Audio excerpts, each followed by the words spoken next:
जय श्री राम। कई लोग कहते हैं कि हम पूजा बहुत करते हैं, पूजन बहुत करते हैं, क्रियाएं करते हैं, हम दान करते हैं, हम उपासना करते हैं, हम सत्कर्म महाराज बहुत करते हैं, हम पुण्य करते हैं, उसके बाद भी दुख क्यों है? क्या राज है, क्या रीज़न है? हम पाठ करते हैं, व्रत करते हैं, हम अर्चना करते हैं, उसके बाद भी दुख क्यों है? तो आइए हम जानते हैं दुखों से रिलेटेड और पूजन से रिलेटेड कुछ अनसुनी हुई रहस्य बातें।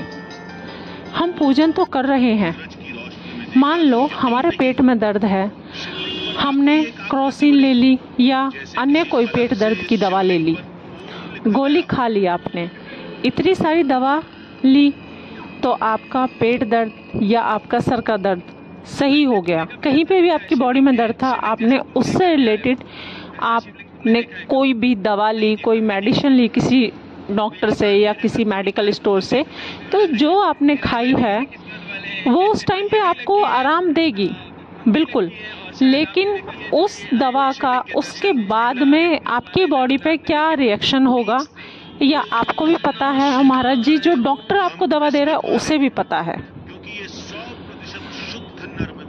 कोई पेट दर्द की गोली एलोपैथिक ऐसी नहीं है कि आपने खाई और आप सही हो गए। आपका दर्द था वो कम हो गया जो आपने दवाई खाई थी, तो वो आपको नुकसान तो करेगी ही ना। आपका बीपी शुगर थोड़ा बहुत ऊंचा नीचा तो करेगी, तो उसे भी फिर आपको ही भरना पड़ेगा, उसे भी आप भरिए। उसी तरह मंत्रमाला, जप, अनुष्ठान, फल कब देते हैं और फल कब नहीं देते हैं। आप पार्वती खंड को, जो शिव महापुराण में है पार्वती खंड, उसको अच्छे से पढ़िए, उसमें अच्छे से बताया है, उसमें इस चीज़ का वर्णन किया गया है कि हम पाठ करने बैठे, इतनी बड़ी पोथी और पत्री लेकर बैठे, यानी कि आपने हनुमान चालीसा भी ले लिया, दुर्गा चालीसा ले लिया, राम स्तोत्र ले लिया, राम कवच ले लिया, दुर्गा स्तोत्र ले लिया, बहुत सारी आपने बुक्स वगैरह किताबें ले ली और आपने स्टार्ट कर दिया। पहले राम रक्षा कवच पढ़ लिया, दुर्गा चालीसा पढ़ लिया, हनुमान चालीसा पढ़ लिया, गीता स्तोत्र पढ़ लिया, तांडव, ये वो माला जप, सब मंत्र, सब क्रियाएं कर ली। सुनो, कोई महाराज बता गया तो वो भी आपने कर लिया। हम आपको एक और सही तरीका बता देते हैं। आज पूजा का पाठ का और चालीसा करने का, जब आप पूजा करने बैठें तो आप एक चालीसा पढ़ लो। अगर आपको दूसरा चालीसा पढ़ना है तो पहले पूजा करने से जब आप बैठते हैं तो एक चालीसा स्टार्टिंग में पढ़ेंगे, और जब आपकी सारी पूजा हो जाती है तो पूजा से जब आप समाप्त करते हैं तो एक चालीसा उसके बाद पढ़ेंगे। आपको अनलिमिटेड चालीसाएं, अनलिमिटेड स्तोत्र, ये सब चीज़ें नहीं करनी है। एक साथ कभी भी चार चालीसा कभी नहीं करना चाहिए। और एक बात और, अगर आप कोई माला जप रहे हैं तो रट्टा मत मारो भैया। आप उसका रट्टा मारते हो, मंत्र में कुछ गैप होना चाहिए, जैसे ओम नमः शिवाय, ओम नमः शिवाय, ओम नमः शिवाय, इस तरीके से, यानी ओम नमः शिवाय, ओम नमः शिवाय, ओम नमः शिवाय, इस तरीके से कभी भी आप किसी भी मंत्र की माला या जाप नहीं करना है, वो आपका जाप नहीं लगेगा।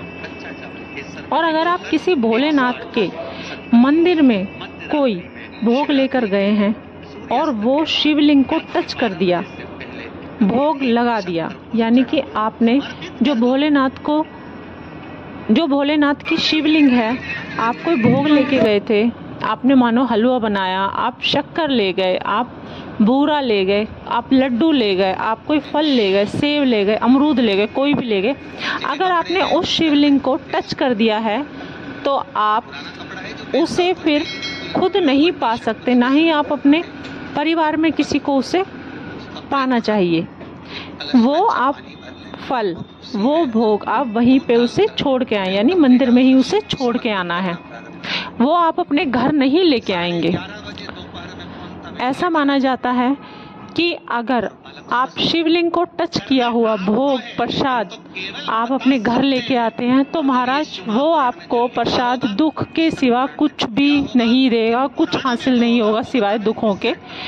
क्योंकि वो प्रसाद भूतों के लिए होता है। सबसे पहले वो नंदी महाराज का होता है भोलेनाथ के बाद में, फिर होता है वो शिव परिवार का, फिर होता है वो भूतों का, उसके बाद प्रेतों का। तो उस पे आपका या आपके परिवार का या इंसानों का, गाय का, जानवरों का, किसी का भी कोई हक अधिकार नहीं होता है। तो ऐसे प्रसाद को आप घर पे लेके आ रहे हैं तो आप अपना और अपने परिवार का नुकसान कर रहे हैं, तो ऐसा बिल्कुल ना करें। उसके बाद हाँ, अगर आप किसी मंदिर में जाते हैं और उस मंदिर में नर्मदा एक नदी है, नर्मदा माता, उस नदी से प्राप्त हुआ शिवलिंग है, यानी कि नर्मदा नदी से निकला हुआ शिवलिंग है और किसी मंदिर में उसका विराजमान है, स्थापित है, तो उस शिवलिंग पे प्रसाद चढ़ाया हुआ आप भोग या प्रसाद के रूप में आप उसे ग्रहण कर सकते हैं। वो आपके लिए अच्छा है, आपके परिवार के लिए अच्छा है। या आप नर्मदा से निकला हुआ शिवलिंग आपके घर में है तो उस पे भी अगर आप कोई भोग लगाते हैं तो उसे भी आप ग्रहण कर सकते हैं। तो और आपको खाना है तो आप खा सकते हैं। अगर आपने उनको भोग दूर से लगाया है, यानी कि जो नर्मदा से निकला हुआ शिवलिंग नहीं है, उस शिवलिंग को आपने किसी भी फल का, किसी भी चीज़ का भोग आपने बहुत दूर से लगाया है, तो आप उस प्रसाद को भी पा सकते हैं। वो प्रसाद सिर्फ आपके लिए, आपके परिवार के लिए सही है, आप उसे खा सकते हैं। उस प्रसाद को खाने से परिवार को और आपको पूर्ण फल प्राप्त होगा।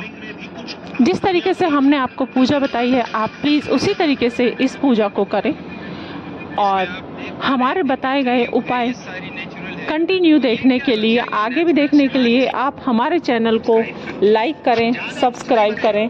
और अगर अभी तक आपने हमारी वीडियो को लाइक नहीं किया है तो प्लीज़ लाइक करें, बेल आइकन ज़रूर दबाएं।